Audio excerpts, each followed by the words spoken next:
du savoir, monde du savoir, pas seulement pour les enfants. Bonjour, chers enfants. Aujourd'hui, nous allons parler de la circonférence d'un cercle. Ce sujet peut sembler un peu difficile, mais je vous promets qu'avec les habitants de la forêt, tout deviendra clair et facile à comprendre. Sur la clairière près de la forêt, le blaireau et la petite biche se sont rencontrés. Le blaireau réfléchissait à la manière de mesurer la circonférence d'un cercle, tandis que la biche sautillait doucement entre ses deux pattes, essayant de l'aider. Le blaireau pensait qu'il suffisait de mesurer le diamètre du cercle et de le multiplier par 2. La biche était d'accord, mais il n'était pas sûr que ce soit la bonne méthode.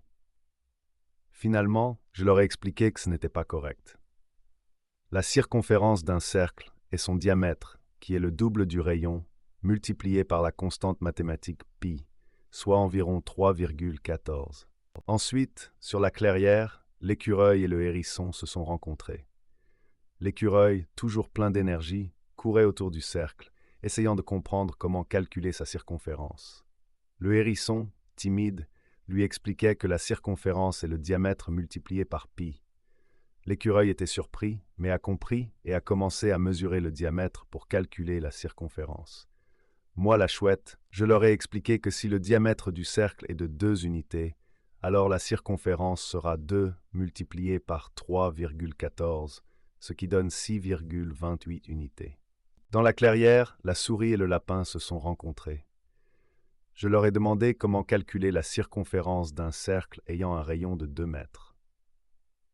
La souris, rapide et agile, a répondu qu'il fallait multiplier 2 mètres par 2 pour obtenir le diamètre de 4 mètres, puis multiplier par 3,14.